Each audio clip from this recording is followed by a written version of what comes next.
नमस्कार। आज के हमारे इस विश्लेषण में हम एक बहुत ही गहरे और महत्वपूर्ण उपनिषद पर बात करने जा रहे हैं। जी।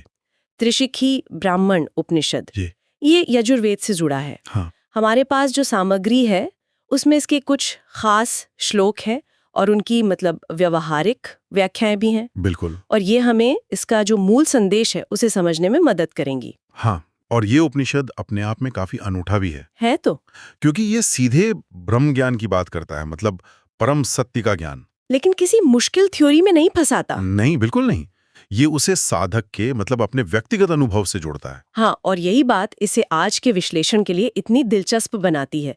हमारा मकसद है उपनिषद का जो सेंट्रल आइडिया है त्रिशिखी, उसके मर्म को समझना और ये जानने की कोशिश करना कि ये आत्म साक्षात्कार और जिसे हम मोक्ष कहते हैं, परम मुक्ति। शक बात तो ये है, जैसा आपने कहा, कि ये गहन ज्ञान कहीं दूर नहीं बल्कि हमारे अपने ही भीतर, मतलब हृदय में स्थित है।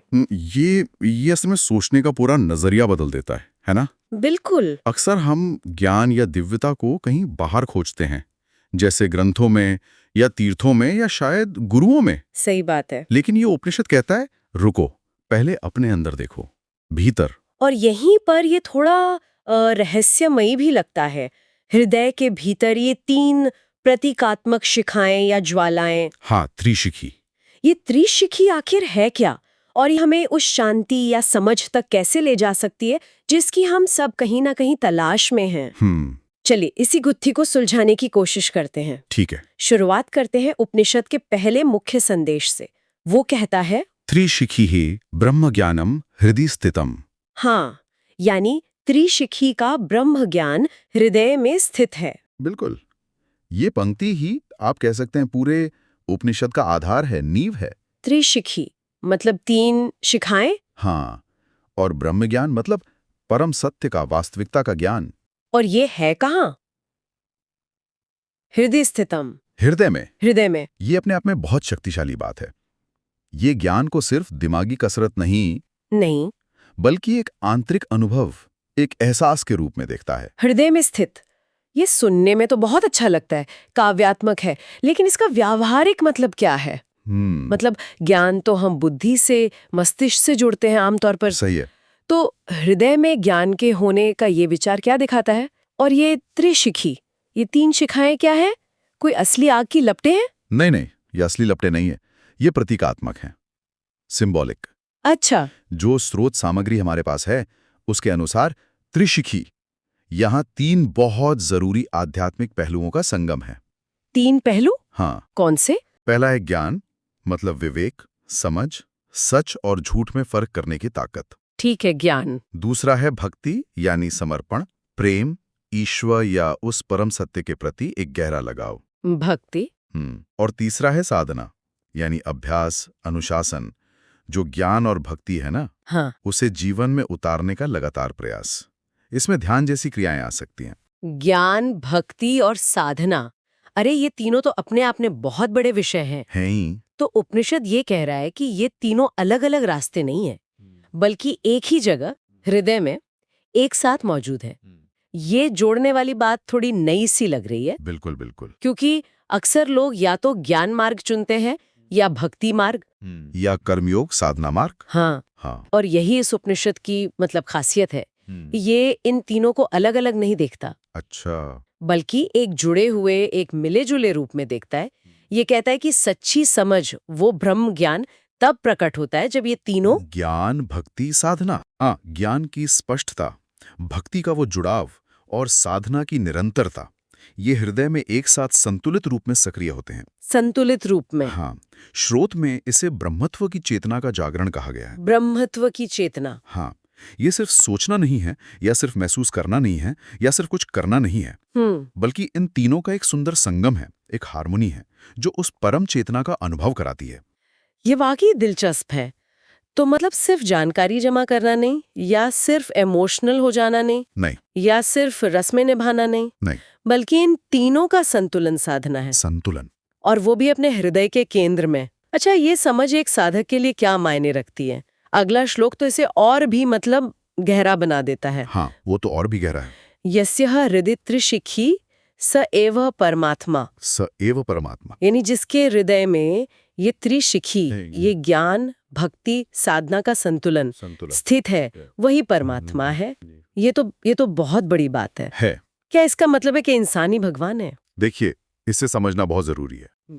ये श्लोक सीधे अद्वैत वेदांत का जो मूल सिद्धांत है ना, अद्वैत, जीव और ब्रह्म की एकता, उसकी तरफ इशारा करता है। अच्छा, इसका मतलब ये नहीं कि कोई व्यक्ति शारीरिक रूप से भगवान बन जाता है, नहीं, बल्कि ये कि परमात्मा, वो परम दिव्यता, वो कोई बाहर की चीज नहीं है जिससे कहीं दूर खोजना पड़े। तो फिर वो दिव्यता उसी हृदय के भीतर अपनी पूरी क्षमता में प्रकट होती है, जहां ज्ञान, भक्ति और साधना का ये त्रिशिखी संतुलन स्थापित हो जाता है। मतलब वो दिव्यता पहले से अंदर है। हाँ, ये ऐसा नहीं है कि ईश्वर को बाहर से लाकर अंदर बैठाना है, नहीं। अच्छा, बल्कि अपने अंदर जो पहले से मौजूद दिव्यता है, उसे पहचानना है, उसे जागृत करना है। तो अगर मैं ठीक समझ रही हूँ, परमात्मा या परम सत्य हमारे अंदर ही है, शायद सुप्तावस्था में। बिल्कुल। और त्रिशिखी ज्ञान, भक्ति और साधना का ये संतुलित अभ्यास उसे जगाने की चाबी है। बिल्कुल सही समझा आपने, चाबी है। ये तो पूरी खोज की दिशा ही बदल देता है। बदल देता है। बाहर मंदिरों या मूर्तियों में ईश्वर को ढूंढने के बजाय ये यात्रा अपने ही दिल की गहराइयों में उतरने की बन जाती है। एकदम। ये आत्म साक्षात्कार की जो पूरी प्रक्रिया है ना, उससे आंतरिक बना देता है। आंतरिक? हाँ, हमारी ऊर्जा, हमारा ध्यान वो बाहर की दुनिया से हटकर हमारे अपने अंदर की दुनिया पर फोकस हो जाता है। स्रोत सामग्री में जो जीवन अनुप्रयोग दिए हैं, वो भी इसी बात पर जोर देते हैं। अच्छा, क्या है वो? कि नियमित साधना और भक्ति के अभ्यास से अपने भीतर ही परमात्मा के अंश को, उस दिव्य उपस्थिति को महसूस करना। अपने भीतर ही? ये यात्रा खुद को जानने की, अपनी असली क्षमता को पहचानने की यात्रा बन जाती है। ठीक है, ये सैद्धांतिक रूप से तो बहुत प्रेरणा देता है कि हमारे अंदर इतनी बड़ी क्षमता है।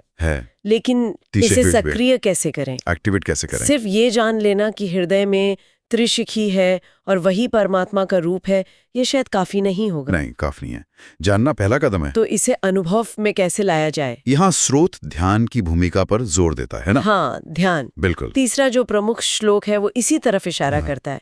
ध्यानम ब्रह्म त्रिशिखी मोक्ष साध्य। मोक्ष साध्य। इसका अर्थ हुआ कि त्रिशिखी का ध्यान करके ब्रह्म का अनुभव और मोक्ष प्राप्त किया जा सकता है। बिल्कुल। ध्यान को यहाँ एक बहुत ही महत्वपूर्ण और व्यवहारिक साधन बताया गया है। प्रैक्टिकल तरीका। हाँ, प्रैक्टिकल। ये जो त्रिशिखी का सिद्धांत है ना, जो थोड़ा अमूर्त लग सकता है, ज्ञान भक्ति साधना का संगम। हाँ। ध्यान उससे जुड़ने का, उसे महसूस करने का एक ठोस तरीका है। अच्छा। अगर ज्ञान समझना है, भक्ति महसूस करना है, तो ध्यान उस समझ और महसूस को गहरा करने और स्थिर करने का अभ्यास है। ये एक पुल जैसा है। पुल? कैसा पुल? जो हमें बौद्धिक समझ से अनुभवजन्य प्रतीति तक, मतलब एक्सपीरियंशियल रियलाइजेशन तक ले जाता है। और इस ध्यान का फल, परिणाम क्या है? श्लोक सीधे मोक्ष की बात करता है। हाँ, मोक्ष, जो कि भारतीय दर्शन में जीवन का सबसे बड़ा लक्ष्य माना जाता है, जन्म मृत्यु के चक्र से मुक्ति। क्या यह इतना सरल है कि सिर्फ ध्यान से मोक्ष मिल सकता है? देखिए, मोक्ष तो निश्चित रूप से परम लक्ष्य है, अल्टीमेट गोल। लेकिन श्रोत इसके जो तात्कालिक और ज्यादा अनुभव करने योग्य लाभ हैं, उन पे भी रोशनी डालता है। अच्छा, जैसे ये कहता है कि रोजाना केवल 10-15 मिनट का त्रिशिखी ध्यान करने से भी मन शांत होता है। मन शांत होता है, ये तो बहुत जरूरी है आजकल। बिल्कुल। चित्त की जो चंचलता है वो कम होती है, और आत्मबोध, मतलब अपनी अंदरूनी हालत के प्रति जागरूकता, सेल्फ अवेयरनेस, हाँ, आत्मबोध बढ़ता है। तो ये सिर्फ किसी दूर के आध्यात्मिक लक्ष्य की बात नहीं है, नहीं, बल्कि वर्तमान जीवन में ज्यादा शांति, ज्यादा स्पष्टता और इमोशनल बैलेंस पाने का भी एक शक्तिशाली तरीका है। मोक्ष उस गहरी शांति और आत्मज्ञान की पराकाष्ठा, मतलब क्लाइमैक्स हो सकता है। श्रोत में शिक्षा और भक्ति के मिश्रण का भी जिक्र है। हाँ। और ये बताया गया है कि ये कैसे भय, उलझन या शंका जैसी जो नेगेटिव चीजें होती हैं, हाँ, नकारात्मक अवस्थाएं, उनको दूर करने में मदद करता है। ये पहलू ध्यान से कैसे जुड़ता है? ये एक बहुत ही प्रैक्टिकल पॉइंट है। देखिए, जब हम ध्यान में अपने हृदय केंद्र पर, उस त्रिशिखी पर, यानी ज्ञान भक्ति और साधना के मिले जुले प्रकाश पर ध्यान लगाते हैं, तो हम असल में अपनी अंदरूनी शक्ति और शांति का जो स्रोत है ना, उससे जुड़ रहे होते हैं। अच्छा। ज्ञान हमें स्पष्टता देता है, क्लैरिटी। उससे भ्रम और शंका दूर होती है। ठीक है। भक्ति हमें सुरक्षा और जुड़ाव का एहसास कराती है, उससे डर कम होता है। और साधना हमें स्थिरता और आत्मविश्वास देती है। तो ये ध्यान सिर्फ चुपचाप बैठना नहीं है। नहीं, ये सक्रिय रूप से एक्टिवली उन आंतरिक गुणों को पोषित करना है, नर्चर करना है, जो हमें जीवन की चुनौतियों और नकारात्मक मानसिक अवस्थाओं का भय, उलझन, शंका, भय, उलझन या शंका का सामना करने की शक्ति देते हैं। ये शिक्षा, ज्ञान और भक्ति समर्पण का एक क्रियात्मक मिश्रण बन जाता है एक्शन में। ये तो वाकई बहुत उपयोगी लगता है, खासकर आज की भागदौड़ भरी जिंदगी में जहां मन अक्सर बेचैन और कंफ्यूज रहता है। बिल्कुल। और अच्छी बात यह है, जैसा आपने बताया, कि स्रोत सिर्फ थ्योरी नहीं देता, नहीं, बल्कि एक प्रैक्टिकल ध्यान गाइड भी देता है। एक तरीका बताता है। मुझे लगता है सुनने वालों के लिए ये जानना बहुत मददगार होगा कि वे इस त्रिशिखी ध्यान का अभ्यास कैसे कर सकते हैं। जरूर। क्या हम संक्षेप में उन स्टेप्स पर बात कर सकते? ये सुनने में तो काफी आसान लग रहा है। अवश्य। श्रुत में बताई गई विधि सचमुच बहुत सरल और सीधी है, कोई भी आसानी से अपना सकता है। अच्छा, तो पहला कदम? पहला चरण है एक शांत और आरामदायक जगह चुनें, जहां आपको अगले 10-15 मिनट तक कोई डिस्टर्ब न करे। ठीक है। आराम से बैठ जाएं, रीढ़ की हड्डी सीधी रखें, लेकिन शरीर को अकड़ाए नहीं, सहज रहें। सहजता से। दूसरा चरण है धीरे धीरे अपनी आंखें बंद करें और अपना ध्यान अपनी सांस पर लाएं। सांस पर ध्यान? बस अपनी आती जाती सांसों को देखें, उन्हें थोड़ा धीमा और गहरा करने की कोशिश करें। इससे मन थोड़ा स्थिर होगा। ठीक। फिर? तीसरा चरण है अब अपना पूरा ध्यान अपने हृदय केंद्र पर ले जाएं। मतलब छाती के बीच का स्थान। फिजिकल हार्ट पर नहीं? नहीं, फिजिकल हार्ट पर नहीं, बल्कि एक ऊर्जा केंद्र के रूप में इस जगह पर। ठीक है, हृदय केंद्र। चौथा, और ये महत्वपूर्ण है, कल्पना करें, इमेजिन करें कि इस हृदय केंद्र में 3 बिंदु या 3 प्रकाश की शिखाएं, त्रिशिखी, मौजूद हैं। ज्ञान, भक्ति, साधना के प्रतीक। बिल्कुल, ज्ञान, भक्ति और साधना के प्रतीक। कल्पना करें कि ये तीनों मिलकर एक दिव्य प्रकाश बना रहे हैं, ब्रह्म का प्रकाश। ब्रह्म का प्रकाश। उस प्रकाश की गर्मी, उसकी शांति, उसकी शक्ति को महसूस करने की कोशिश करें। महसूस करें। और 5वां चरण है बस इसी अवस्था में हृदय केंद्र में त्रिशिखी के इस प्रकाश पर ध्यान केंद्रित करते हुए 10 से 15 मिनट तक शांत बैठे रहें। और अगर मन भटके तो? अगर मन भटकता है, जो कि स्वाभाविक है, तो बिना परेशान हुए धीरे से उसे वापस हृदय केंद्र पर ले आएं। बस। ये तो वाकई स्पष्ट है और करने लायक लगता है। और इस अभ्यास का अंतिम लक्ष्य क्या बताया गया है? इसका जो तात्कालिक लक्ष्य है वो है मन और आत्मा की गहरी शांति का अनुभव करना। मन और आत्मा की शांति। मन और आत्मा की शांति, उस अंदरूनी स्थिरता और जुड़ाव को महसूस करना जिसके बारे में उपनिषद बात कर रहा है। लेकिन गहरे स्तर पर देखें तो यह अभ्यास उपनिषद की जो मूल शिक्षा है ना, कि ब्रह्म ज्ञान हृदय में है। कि ब्रह्म ज्ञान और दिव्यता हमारे हृदय में ही स्थित है, उसे सिर्फ बौद्धिक रूप से जानने के बजाय उसे अनुभव करने का, उसे जीने का एक सीधा और व्यवहारिक मार्ग है। मतलब सिर्फ पढ़ना सुनना नहीं, बल्कि जीना। पढ़ने या सुनने से आगे बढ़कर उसे जीने का एक तरीका है। तो अगर हम आज की इस पूरी चर्चा का सार निकालें, जो निचोड़ है, तो त्रिशिखी ब्राह्मण उपनिषद का केंद्रीय संदेश ये है कि सच्ची मुक्ति, शांति और आत्मज्ञान का रास्ता कहीं बाहर नहीं खोजना है। नहीं, वो हमारे अपने हृदय के अंदर ही है। बिल्कुल। और ये रास्ता 3 शिखाओं, ज्ञान की स्पष्टता, भक्ति का समर्पण और साधना के निरंतर अभ्यास, इनको समझने, विकसित करने और संतुलित करने से खुलता है। सही। और इस अंदर की क्षमताओं को जगाने और अनुभव करने का जो मुख्य साधन है वो ध्यान है। आपने इसे बिल्कुल सटीक रूप से एकदम सही सार बताया है। अच्छा। ये उपनिषद हमें बाहर के कर्मकांडों या खोजों से हटाकर एक गहरी अंदर की यात्रा पर ले जाने का बुलावा देता है। यह हमें याद दिलाता है कि शांति, शक्ति और अंततः मुक्ति, मोक्ष, इसकी अपार क्षमता हमारे भीतर ही है, बस हमें उसे पहचानना और जगाना है। और इसे अनुभव करने के लिए हमें बस ज्ञान, भक्ति और साधना के इन 3 धागों को एक साथ बुनना सीखना होगा। बुनना सीखना होगा।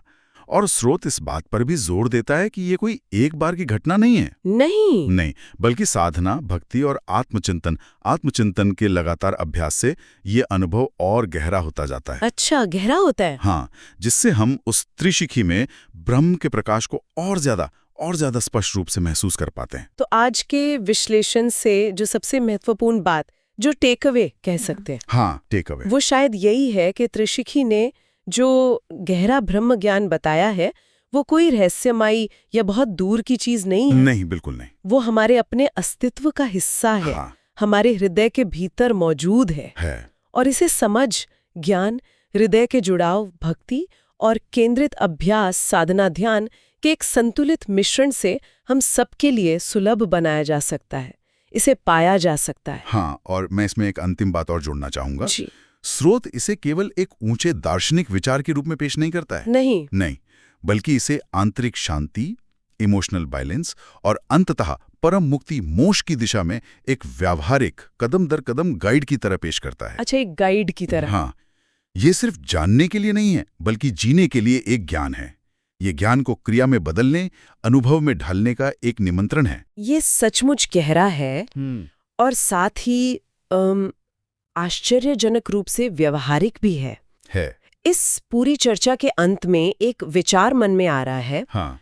स्रोत मुख्य रूप से व्यक्ति के हृदय के भीतर इन 3 शिखाओं, ज्ञान, भक्ति, अभ्यास पर फोकस करता है, व्यक्तिगत साधना के लिए। हाँ, व्यक्तिगत स्तर पर। लेकिन अगर हम इसे थोड़ा और बड़े नजरिए से देखें, तो क्या इन सिद्धांतों, ज्ञान, भक्ति और अभ्यास को सामूहिक रूप से, मतलब किसी समुदाय या समाज के अंदर विकसित करने का भी कोई अर्थ या संभावना हो सकती है? ये अब एक बहुत ही विचार करने लायक प्रश्न है, और ये उपनिषद के मूल दायरे से थोड़ा आगे जाता है, ये सही है। लेकिन निश्चित रूप से इस पर सोचा जा सकता है। देखिए, उपनिषद का जो पहला लक्ष्य है वो तो व्यक्तिगत आत्म साक्षात्कार ही है। हाँ। पर इसमें कोई शक नहीं कि यदि एक समूह या एक समाज सामूहिक रूप से ज्ञान यानी आपसी समझ, विवेक, भक्ति मतलब एक दूसरे के प्रति करुणा, सहानुभूति, जो साझा मूल्य हैं उनके प्रति समर्पण, और साधना यानी मिलकर रचनात्मक काम करना, अनुशासित प्रयास, इन सिद्धांतों को अपने समाज के ताने बाने में बुनने की कोशिश करें तो ये निश्चित रूप से एक ज्यादा सामंजस्यपूर्ण, ज्यादा शांतिपूर्ण और ज्यादा उद्देश्यपूर्ण समाज बना सकता है। अच्छा। शायद व्यक्तिगत हृदय की शांति ही सामूहिक शांति की नींव बन सकती है। इस पर गहरा चिंतन जरूर सार्थक होगा।